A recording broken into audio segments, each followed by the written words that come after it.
Salut les fans d'apiculture, j'espère que tu vas bien, c'est Mathieu. Aujourd'hui, le thème de la vidéo, c'est qu'est-ce que l'on doit faire au rucher au mois de mai. Alors reste bien attentif car je vais te donner tous les travaux du rucher à effectuer. Juste avant, n'hésite pas à me rejoindre sur les différents réseaux sociaux et à télécharger l'ebook en dessous de la vidéo. Moi, je vais aller me mettre à l'ombre parce que ça va être impossible de faire la vidéo sinon et de t'expliquer tout ce qu'il y a à faire sur le mois de mai. Allez, on va se poser un petit peu plus loin. Donc nous voilà à l'ombre, c'est quand même déjà un petit peu mieux.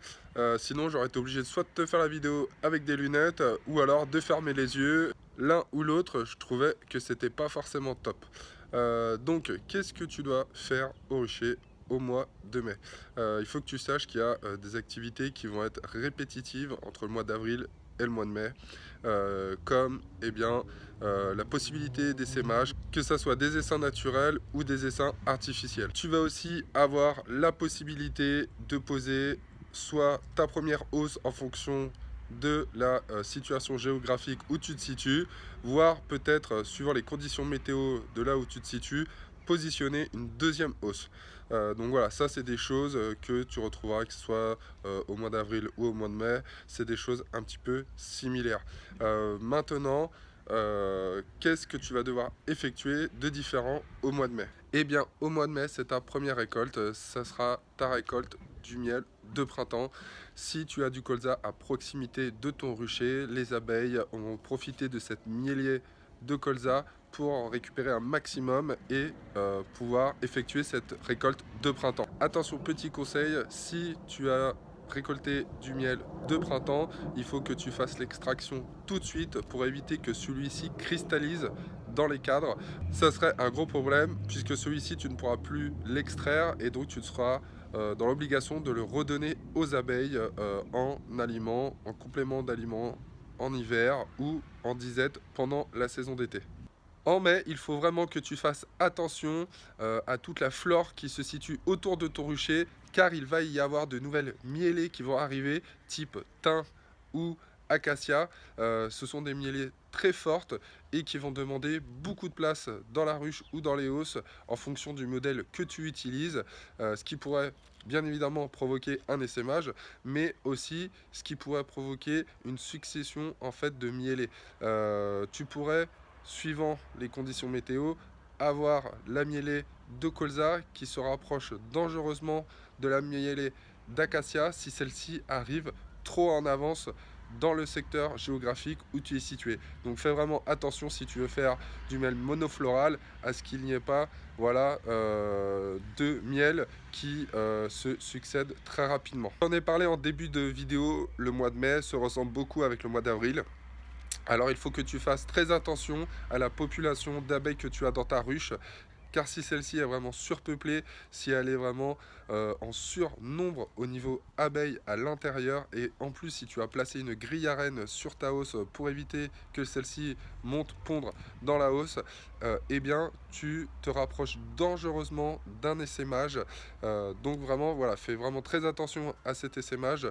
Essaye de le récupérer, voire de la diviser au cas où tu as la possibilité, alors que ce soit avec des cadres bâtis ou non bâtis, les abeilles s'adaptent dans énormément de cas de figure. Donc ne te limite pas à soit des cadres bâtis, non bâtis. Voilà, ce qu'elles recherchent, c'est un lieu, un logement propice pour développer la colonie. En fonction du type d'apiculture que tu pratiques, les abeilles auront produit plus ou moins de couvains de mâles. En l'occurrence, lorsque moi je mets un cadre non bâti, juste filé, sans s'engouffrer dans la ruche, en périphérie, les abeilles ont tendance à le remplir de couvains de mâles, mais vraiment entièrement. Ou si tu utilises un cadre à jambage, eh bien il faut que tu utilises ce couvain de mâle pour contrôler la présence du varroa dans ta ruche. Alors soit contrôler sa présence en comptage, mais aussi pour diminuer la pression de celui-ci si en sortie d'hiver, eh bien, tu remarques qu'il y a vraiment un grand nombre de varrois dans ta ruche. N'hésite pas, voilà, à retirer un cadre de couvain de mâle de ta ruche. Attention cependant à ne pas supprimer trop de mâles car on en a besoin pour la fécondation des reines, ce qui est très important. Donc voilà, à faire avec un juste milieu. D'ailleurs, si tu n'as pas vu comment faire le contrôle du varroa dans le couvain de mâle, tu as la petite notation qui se met en haut de la vidéo. C'est une vidéo dans laquelle je t'explique tout et je te montre comment faire. J'en ai peut-être moins parlé aussi les autres mois, mais j'attire ton attention quand même sur la présence du frelon asiatique. Il faut vraiment que tu aies l'œil tout autour de ton rucher, que tu contrôles vraiment qu'il n'y ait pas de nid de frelons asiatiques à proximité. Sinon, je te conseille de t'orienter vers des professionnels pour sa destruction. Et dans le cas où tu n'auras pas encore commencé, eh bien, fabrique tes pièges à frelons asiatiques et commence à les disposer. Alors, pas forcément dans ton rucher s'il n'y en a pas actuellement, car on va éviter de faire venir l'ennemi dans la maison. Mais voilà, essaye de piéger quand même à bonne distance de ton rucher pour éviter que celui-ci puisse passer à travers les mailles du filet et venir se nourrir dans tes colonies d'abeilles. Voilà, donc piège en nombre suffisant tout autour de ton rucher, et même si ce n'est pas autour de ton rucher, à proximité de chez toi, car toute reine ou tout frelon asiatique que tu auras capturé, ça sera un frelon asiatique en moins potentiellement qui attaquera ta ruche. Bon, changement de décor, changement de météo. Pendant le montage, je me suis aperçu qu'il manquait quelque chose sur quoi faire au mois de mai. C'est surtout de faire étirer les cires. Si tu débutes en apiculture et que tu n'as pas encore énormément de cires ou de cadres déjà bâtis, eh bien, n'hésite pas à mettre de nouveaux cadres. Pas forcément avec de la cire gaufrée, mais du cadre filet pour que tes abeilles puissent faire des cires propres et des cires neuves. Voilà, donc n'hésite pas surtout à faire bâtir tes cires au mois de mai. Tu verras, ça pourra avoir son utilité en fin de saison et aussi pour l'année prochaine. Voilà, c'est la fin de la vidéo. J'espère que celle-ci t'a plu. N'hésite pas à mettre un pouce bleu en dessous de la vidéo si c'est le cas et à la partager.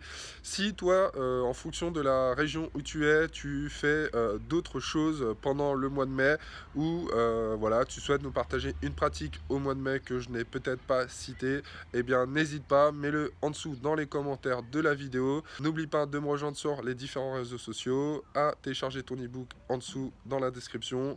Quant à moi, je te dis à bientôt sur une prochaine vidéo. Ciao ciao les fans d'apiculture.